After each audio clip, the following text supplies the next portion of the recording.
우리가 자주 우리의 믿음 없음, 믿음의 부족함에 대해서 하는 말들이 있어요. 뭐 이런 말들이 아닐까 해요. 아직 하나님의 은혜가 없어서요, 마음이 안 움직여요. 맞죠? 하나님의 은혜가 더 필요한가 봐요. 못할 것 같아요. 아직은 먼 것 같아요. 하나님의 은혜를 더 받아야 되는가 봐요. 제 말이 틀립니까? 그죠? 우리가 흔히 하는 얘기들이죠. 저는 이제 알았어요. 여러분들이 웃지 않고 그냥 가만히 있는 건 맞다라는 아주 강력한 증거라는 것을 제가 이제서야 깨달았습니다. 할렐루야. 아, 이제 알았냐고? 예, 이제 알았습니다. 여러분, 이 말들에 대해서 어떻게 생각하고 계세요? 저는 우선적으로는 원인과 결과론적으로 보면 맞는 말입니다. 원인과 결과론적으로 보면 믿음의 일이 어찌 사람의 능력으로 가능하겠습니까? 믿음의 일은 사람의 능력으로는 가능할 수가 없습니다. 우리에게 하나님이 은혜를 주시고 사랑을 주시지 않으면 우리가 하나님을 믿는다는 거, 좀 하나님을 아버지라고 부를 수 있다라는 거, 그래서 하나님을 의지하고 살아간다라는 게 이게 불가능합니다. 할 수가 없는 거예요. 하나님의 은혜가 있어야 구원이 있고, 그리고 믿음의 삶도 가능합니다. 할렐루야. 하나님의 은혜가 그래서 중요한 거예요. 하나님의 은혜가 우리를 구원하였다. 그래서 우리를 끝까지 믿음의 삶으로 인도하겠다. 그것이 바로 창세기부터 요한계시록까지의 성경의 일관된 주제가 되는 것입니다. 하지만 이러한 변명들은 우리에게 해당되는 것은 아니에요. 아직 하나님의 백성이 되지 못한 자, 즉 십자가의 구원이 나를 위한 것인지, 예수님이 십자가에서 돌아가신 것이 나를 위해서 돌아가신 거라고 아직 믿겨지지 아니하고 확신을 갖지 못한 자들에게는 이 말이 해당이 됩니다. 그죠? 하나님의 은혜가 없으니, 아직 십자가가 믿겨지지 않으니 믿는다는 게 이게 어렵고 또 힘들고, 그죠? 하나님께서 십자가의 은혜로 나를 구원해 주셨다라고 확신을 하면서 믿음의 행위에 순종하는 것에는 하나님의 은혜가 여전히 부족하다라고 한다면 이건 넌센스입니다. 잘 들으세요.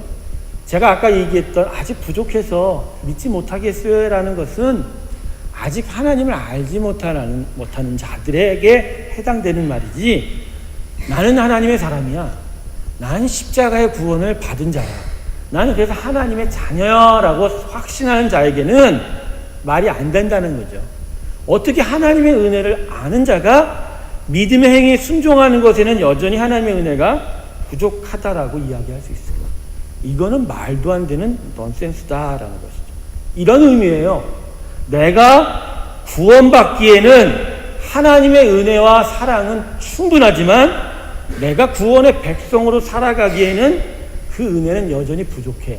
그래서 그 은혜가 더욱더 우리에게 필요해라고 지금 우리가 말하고 있는 것이다. 그러니까 제가 믿는 사람인데 여러분들한테 자꾸 저한테 믿음의 일들을 권하고 할 때 아직 하나님의 은혜가 부족한가 봐요, 못하겠어요 라고 한다는 것은, 내가 구원의 확신이 있는 자라면 구원의 확신이 있는 하나님의 은혜는 충분한데 그 은혜로는 내가 구원의 삶을 살 수 없다라고 내가 말하고 있다는 거죠. 이건 난센스예요. 모순이, 이런 모순이 없어요. 모순이 뭔지 아시죠? 어디서 나온 얘기인지 아시죠? 세상에서 막기 어려운 방패와 세상에서 뭐든지 뚫을 수 있는 칼, 이것이 대비돼서 모순이라고 하지 않습니까? 말도 안 되는 이야기다라는 것이죠. 여러분 잘 생각해 보세요. 죽은 사람을 살려놓는 일이 큰일이에요? 아니면 일단 회복된 사람을 계속 건강하게 돌보는 일이 큰일이에요? 대답들을 좀 해보시렵니까? 네? 죽은 사람 살려놓는 게 큰 거잖아요. 그러니까 우리가 얼마나 모순적인 생각이 있어요. 내가 죽었는데, 영적으로 죽은 사람인데, 하나님을 알지 못하는 사람인데 하나님이 은혜를 주셔서, 그래서 그 은혜로 말미암아 내가 지금 하나님을 알았다라는 건 이미 그 은혜로 충분한 거 아닌가? 그 은혜가 너무나 놀라운 거 아닌가요? 근데 어떻게 그 은혜와 그 사랑의 큰 것이 내가 이제 구원의 삶을 살기에는 턱없이 부족하다라고 말할 수 있냐라는 거예요. 잘도 생각해 보시라니까. 우리는 너무나도 모순적인 생각을 하고 사는 사람들입니다. 너무나도 모순적인. 아닙니다. 하나님의 은혜와 사랑이 우리를 구원의 백성으로 만들어 주셨다라는 거, 그거는요, 그 은혜가 너무나 크고 놀랍다라는 것이고, 그래서 우리가 계속하여 믿음의 삶을 살아갈 수 있도록 돕는 것에도 충분하다는 것입니다. 할렐루야. 405장 찬양의 가사를 한번 볼까요? 405장 찬양의 보면, 나 같은 죄인 살리신 주 은혜 놀라워 너무나 커서, 그때 뭐라고 하죠? 잃었던 생명 찾았고, 구원을 얘기하지만 그 다음에 광명을 얻었네. 근데 전 광명을 이렇게 생각해요. 잃었던 생명, 하나님을 알게 되었고 이제 빛되어가는, 정말 진리의 삶이 무엇인지를 살아갈 수 있는 삶도 얻었다라는 것입니다. 그러니까 우리가 이런 변명들을 한다는 것은 완전히 모순된 생각을 하고 있는 것이다. 우리가 왜 이런 말을 할까요? 우리가 이런 말을 하는 이유는 대략 두 가지예요. 첫 번째는 우리가 구원을 얻은 것이 하나님의 어떤 파워와 에너지 때문이라고 생각하는 경향이 있어요. 내가 지금 어느 순간에 하나님을 알지 못하는데 갑자기 내가 하나님을 알게 됐어. 이건 지금 하늘에서 어떤 내가 진짜 초자연적인 어떤 그분이 나한테 능력을 주고 에너지를 주고 깨우침을 줘서 갑자기 내가 하나님을 알게 되었다라는 것이죠. 그래서 그 사고 때문에 연장적으로 믿음의 삶을 살아가는데도 이런 파워와 에너지가 계속 공급되어야 한다고 생각하는 거죠. 여러분, 이게 바로 우리가 다른 종교하고 다른 점인데, 우리의 예수 믿는 신앙을 특별히 한국적인 불교와 똑같이 보는 일이 된다는 것이죠. 한국의 불교를 제가 연구를 했어요. 한국의 불교는 교종하고 선종이에요. 교종은 경전은 있고 선종은 선을 해요. 불경도 필요 없어요. 벽을 보고서 10년 동안 벽만 보고서 있다든지 아무도 서지 않는다든지 이런 일들을 통해서 이제 도를 깨우친다는 거죠. 그런 어떤 심성적인 어떤 그런 일들이, 이 한국 사람들이 구원을 얻을 때 뭔가 도를 깨치고 깨달음을 얻고 뭔가 신비한 어떤 힘을 얻어서 내가 하나님을 알게 된다라고 생각하는 경우가 많다는 것이죠. 그렇기 때문에 구원을 얻은 거는 하나님의 은혜를 받았는데, 그거는 어떤 일종의 파워와 에너지고, 그렇기 때문에 내가 계속적으로 구원의 믿음의 삶을 살아가는 데에도 이러한 능력이 나에게 필요하다라고 생각하고 있다라는 것이죠. 이게 첫 번째 이유고요. 두 번째는 우리가 구원을 삶을 살아가는 데 있어서 어떤 단계를 거쳐야 되는데, 그 단계마다 그 단계를 넘어갈 수 있는 힘과 능력이 있어야 된다라고 생각하는 거죠. 이런 생각은요, 일종의 주유소로입니다. 주유소 생각이라고. 주유소. 그러니까 하나님의 은혜를 주유소로 생각해요. 이 정도의 거리를 달렸으니까 앵꼬 났겠지. 다시 기름을 채워야지. 그리고 또 그만한 거리를 갈 수 있지. 그리고 나면 또 다시, 그죠? MT가 되니까 또 다시 다 채워야지. 단계마다 하나님의 능력과 힘을 계속 받아야 한다라고 여기는 것이 바로 이러한 생각을 만들게 된다. 동의하십니까? 그렇게 생각하는 경향들이 꽤 많아요. 은사주의 교회들이 바로 이러한 오류를 범할 수 있는 가능성이 커요. 성령 받아라 그러는데, 정말 구원의 사람은 성령을 받는 게 아니에요. 구원이 시작될 때 성령이 이미 임하십니다. 즉 하나님의 은혜가 임하기 때문에 하나님을 알게 되는 거죠. 중요한 건 그 하나님의 은혜에 순종하느냐, 그 하나님이 내 마음을 온전하게 도미네이트 하느냐의 문제가 충만이거든요. 그러니까 성령 받으라가 아니라, 성령을 이미 구원받은 자에게는 성령 충만하라, 성령께 순종하라, 성령께 지배당하라 라고 이야기하는 것이죠. 그래서 은사주의는 그렇게 얘기하네요. 어떤 파워나 힘으로 생각하기 때문에 그때마다 저 하늘에서 무언가가 내려와서 지금 병을 고치고 지금 문제를 해결하고 지금 이 어려운 문제를 해결해야 된다고 생각하니, 자신의 삶 속에서 하나님이 다스리고 있는 것을 깨닫지도 못하고 계속해서 어떤 힘과 파워와 에너지를 요구하고 있다라는 것이죠. 그건 하나님이 인격 되시고 우리와 함께 하시는 것을 몰라도 한참 모르는 것이다. 할렐루야. 하나님은 전능하십니다. 하지만 그 전능함은 우리와의 인격적인 교제 가운데서 우리를 온전히 다스릴 때 드러나게 되는 것이죠. 할렐루야. 오늘 본문은 너무나 짧아요. 단 한 절이죠. 그것도요, 하반절만 살펴볼 거예요. 하지만 이 작은 말씀 한 구절에 우리의 이 모순적인 생각을 깨트리시는 은혜가 있습니다. 10절 하반절을 보십시다. 내가 온 것은, 여기서 나는 예수님이에요. 양으로 생명을 얻게 하고 더 풍성히 얻게 하려는 것이라. 요한복음 10장을 읽어보시면 알겠지만 예수님께서는 당신을 목자라고 비유하고 계세요. 그리고 이스라엘 백성을 양이라고 비유하시고, 그래서 목자, 특별히 선한 목자의 희생으로 그 십자가의 고난을 얘기하시는 거예요. 그 십자가의 고난을 통해서 양들은 풍성한 삶, 즉 구원의 삶, 구원의 믿음의 삶을 얻게 될 것임을 제자들에게 여러 비유들을 통해서 가르치고 있습니다. 특별히 10절의 하반절은 예수님께서 선한 목자로서 우리에게 무엇을 주실까에 대해서 아주 분명하게 가르쳐 주세요. 자, 내가 온 것은 양으로 두 가지를 얻게 한다고 했죠. 첫 번째 뭘 얻는다고요? 생명을 얻게 한다. 구원, 죽은 영이 살아나서 영생의 삶을 살게 하는 것. 이게 구원이죠. 구원을 얻게 한다. 그 다음에 더 풍성히 얻게 한다. 생명을 더 풍성히 얻게 한다. 이거는 구원으로 시작된 이제 하나님의 자녀된 삶으로 여기서부터 고통당하고 어려운 삶을 벗어나 천국의 풍성한 축복을 누려가는 일들이 이제 일어날 것이다. 누구 때문에? 예수님 때문에. 예수님이 우리에게 오시면 구원만 주는 게 아니라 뭐까지 준다고요? 구원으로 시작된 믿음의 삶의 축복까지도 주게 된다. 오늘 이 본문의 말씀을 우리의 초점으로 보시면 이거예요. 주님이 우리에게 오셔서 주시고자 하는 것이 이 두 가지 축복인데, 이 본문에서 이것이 단계별로 주어진다고 얘기했어요? 아니에요. 한꺼번에 주어지는 거예요. 구원도 주면서 동시에 뭐하고? 풍성한 구원의 삶의 축복도 줬다. 아니면 어떤 힘과 에너지여서 떨어질 때마다 리필이 된다고 하시나요? 내가 구원을 주는데 또 떨어질 때 되면 리필을 하여 너희를 더 풍성하게 하리라 라고 말씀하신 적 있어요? 아니다라는 것입니다.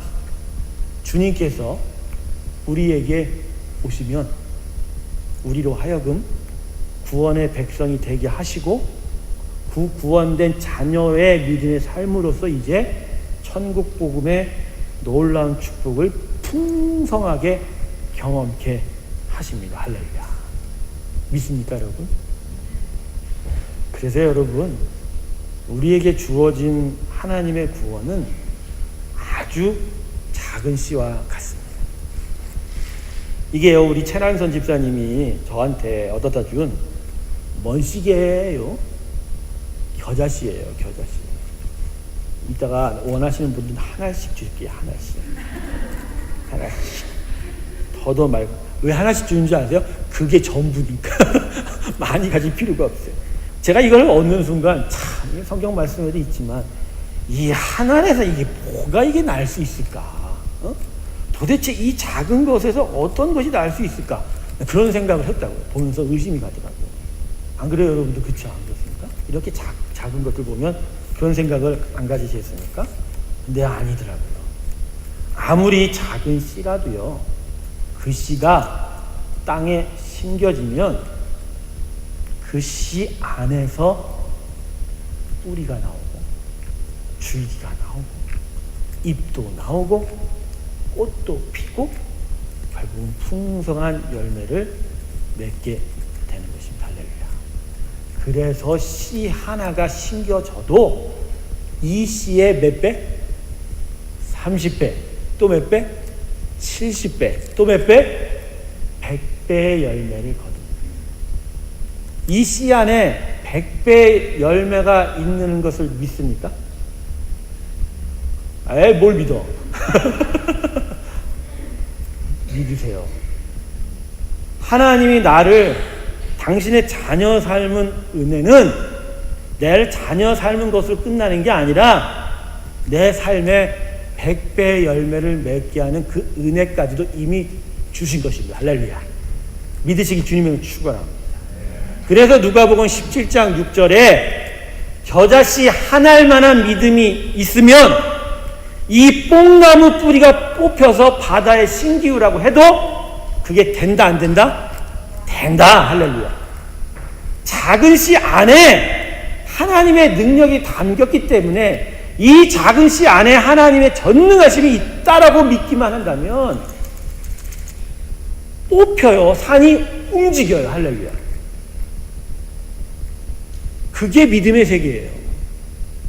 나한테 온 게 아주 작은 거라고 해도 이 작은 거 안에 하나님이 다 계시다. 믿기만 하면 움직입니다. 이게 하나님의 은혜요, 구원이요, 사랑인 것이죠. 십자가의 구원이 어떻게 이루어졌습니까? 단박에 이루어졌지 여러 번 나누어서 이루어진 게 아니죠. 히브리서 10장 10절에 보세요. 이 뜻을 쫓아, 주의 뜻을 쫓아, 하나님의 뜻을 쫓아 예수 그리스도의 몸이 어떻게 드려졌다고요? 단번에 십자가에 들이심으로 말미암아 우리가 거룩함을 얻는다. 몇 번이요? 10번? 단번. 단 한 번 십자가에 고난받음으로 우리는 구원을 얻었고 또한 천국의 풍성함도 함께 누릴 수 있게 되었다. 할렐루야. 그래서 지금까지도 축복하신다는 것입니다. 사랑하는 성도 여러분, 하나님의 은혜는 우리 안에 단번에 다 그 모든 것을 가능하도록 들어와 계십니다. 할렐루야. 믿으시기 주님을 축원합니다. 저를 따라하세요. 하나님의 은혜는 단번에 전부로 내 안에 들어오셨다. 맞습니다. 그러니까 앞에 3번의 얘기, 믿음 없어 넣는 것이 아직 하나님의 은혜가 부족한 거고 아직 하나님의 은혜가 적어서 못 받아서 그런 거라는 말이 돼요? 안 돼요? 성립이 안 되는 거예요, 여러분. 나 아직 하나님 몰라요. 하나님 믿는 것 같지 않아요. 이런 분들은 돼요. 근데 성찬은 하고 세례도 받고 직분도 갖고 정말 주님 앞에서 울고 정말로 슈야 이렇게 외치는데도 그럴 때는 주님의 전부를 믿으면서 그러나 뭔가 믿음의 행위를 순종할 때는 아직 하나님의 은혜가 난 부족한 것 같아. 난 은혜가 목사님 정말 난 어느 집회 좀 갔다 와야 될 것 같아. 난 속으로 그러죠. 아니요, 그냥 예배만 잘 드리셔도 전혀 문제 없거든요. 여러분 진짜 공부 못하는 애들이 학원을 가지. 저는요 학원을 가본 적이 없어요. 정말 이 세상 이때까지 과외를 해본 적이 없어요. 나는 과외가 싫어요. 그래도 했어요. 그냥 선생님 가르쳐 주신 것이 전부인 줄 알고 따라다녔어요. 자랑이 아니고요. 비유예요. 기도원을 수도 없이 간다고 해서 하나님의 일이 나타나는 게 아니라고요. 해석이에요, 믿음은. 믿음은 실제적으로 해석이에요. 여러분, 이슬람 사람들에게 예수 믿는 우리의 그 진리가 그들에게 진리가 돼요? 그들한테 진리가 안 돼요. 그러니까 걔들한테 상대적인 개념이라고요. 우리한테 진리죠. 중요한 건 제가 말하는 해석이라는 건 결국 우리도 진리라고 여기지 못했다가 진리라고 여겨지는 순간 그 진리를 어떻게 해석하느냐에 따른 거예요. 이게 절반이니까 75%니까 25% 그게 아니라 전부라는 거죠. 이 하나님 없으면 안 된다라고 해석하기 시작할 때부터 능력이 나타납니다. 할렐루야. 능력이 나타나면 안 되니까요.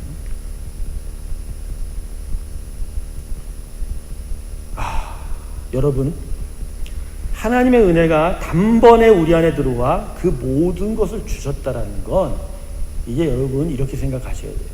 어떤 하나님의 크신 사랑과 은혜가 어떤 에너지나 파워로 온 게 아니라 실제로는 그분이 우리 안에 계시기 때문이라는 것이죠. 구원을 받은 자에겐 이미 하나님이 그 안에 들어가 사십니다. 할렐루야.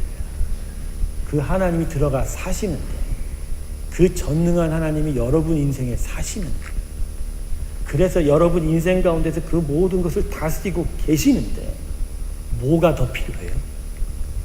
뭐가 더 필요하냐고. 그분이 계셔서 여러분을 다스리기만 하면 되는데 뭐가 더 필요하냐고. 갈라디아서 2장 20절에 내가 그리스도와 함께 십자가에 못 박혔나니 그런즉 이제 내가 산 것이 아니요 누가 사는 거라고요? 오직 내 안에 그리스도께서 사신 것이. 그러니까 그리스도가 내 안에 산 일이 구원인데 그리스도는 예수요, 예수는 하나님의 아들이요 하나님이신데 하나님이 내 안에 들어와 사시는데 더 이상 뭐가 필요해요? 무슨 은혜가 필요하고 무슨 사랑이 더 필요하냐고요. 중요한 건 그 사랑과 은혜에 우리가 순종하지 못하는 것이죠. 그러므로 우리가 하나님의 은혜가 적어서 하나님의 사랑이 없어서 못하게 했어요. 이거 우리 변명입니다. 그거 아니에요. 하나님의 은혜가 적은 게 아니라 우리가 그거 순종 못하는 거죠. 더 실제적으로는 그 길을 따라가고 싶지가 않은 것입니다. 요엘 선지자가 만민에게 신을 부어주겠다고 말씀하셨어요. 만민에게. 우리에게 성령이 오십니다. 하나님은 우리의 마음이 강팍하여 하나님을 알 수 없기 때문에 당신의 영을 우리 심령 가운데로 집어넣으세요.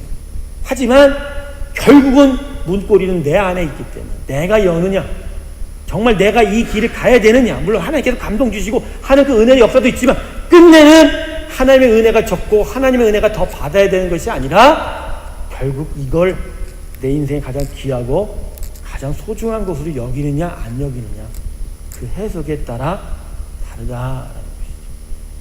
사랑하는 성도 여러분, 하나님의 은혜와 능력이 없어서 내가 이런 게 아니에요. 우리가 그분의 은혜와 사랑과 힘을 가장 최고의 것으로, 가장 귀한 것으로 여기지 못하는 것이 바로 우리의 문제라는 것입니다. 이제 우리에게 이 모순된 질문이 하나둘씩 사라져가길 주님으로 축원합니다. 못 받아서 없어서가 아니고요. 이렇게 얘기하셔야 돼요. 정하시면. 하나님의 은혜는 충분한데요. 아직 내가 그 은혜에 순종하지 못하는 것 같아요. 그래서 아직 제가 못하게, 이게 맞는 얘기예요. 이 얘기 안 하죠. 왜 안 할까요? 불순종이라는 단어 자체가 우리에게 주는 아주 안 좋은 어감 때문에. 불순종은 죄고 죄는 저주니까. 안 그래요. 하나님은 지금 우리를 은혜의 눈으로 쳐다보고 계신 줄 믿습니다.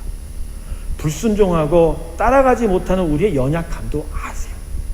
그러나 그걸 끝까지 사랑하셔서 가게 하시려고 하는 하나님의 사랑, 이 전부의 사랑이 처음부터 우리 안에, 내 안에 들어와 있기 때문에 그분 앞에 솔직히 고백하면서 하나님 정말로 내 마음이 못 따라가요. 어떡합니까? 라고 말하는 순간 여러분의 마음은 바로 그 자리에서 열리게 될 줄로 믿습니다. 제가 이번에 아울리치 스코틀랜드 가서 저는 그랬어요. 애들하고 이렇게 참 이렇게 만지고 하려고 했는데 황상현 전사님의 괴력에 빠져서 가는 날 금요기도에 설교를 해야 되고 또 그날 토요일 아침에 아이들 또 큐티한다고 1시간 반 동안 설교를 해야 되고 참 많은 노동을 하고 왔어요. 그래서 참 힘들었는데 그 영국 성도들이 모여있는 가운데서 제가 이런 설교를 했어요. 사도행전 3장. 제가 너무나 좋아하는 설교. 사도행전 3장. 나면서 안진뱅이 된 자가 성전 미문 앞에서 구걸을 하지 않습니까? 근데 제가 그랬어요. 성도들한테. 영어를 간간히 섞었죠. What was he doing? What was he doing there? He was in holy temple. He was in holy temple. 거기까지 맞았어요. 어찌 성전에 들어가 있는데, 미문이라는 건 성전 밖의 문이 아니라 안의 문이에요. 나면서 안진뱅이가 어찌 성전 안에 들어가 있는데 그가 한 일은 베깅이란 말이에요. 구걸하는 것밖에 없다. 근데 그 성전은 뭐 하는 곳이라? 하나님을 예배하고 기도하는 곳 아니에요. 그가 배운 거는 구걸하는 것밖에 없었겠지만 정말 자기가 있는 곳이 성전이고 그 성전이 하나님이 계신 곳이고 그래서 그 하나님이 자기를 찬눈이 받아 축복하시고 베푸시고 고치신다는 것을 믿었다면, 그가 베깅을 하지 않고 그 자리에서 엎드렸다면 그는 벌써 일어나고도 남았습니다. 할렐루야. 제가 이렇게 설교했어요. 영국 사람들 너무 좋아하더라고요. 우리가 이 시대에 이 교회에서 바라는 것이 금과 은이 아니고 예수 그리스도의 이름으로 일어나는 건데 도대체 우리가 이 안에서 무엇을 구하냐라고. 여러분 그런 거예요. 여러분 우리가 지금 무엇을 구해요? 무엇을 구하는 사람이에요?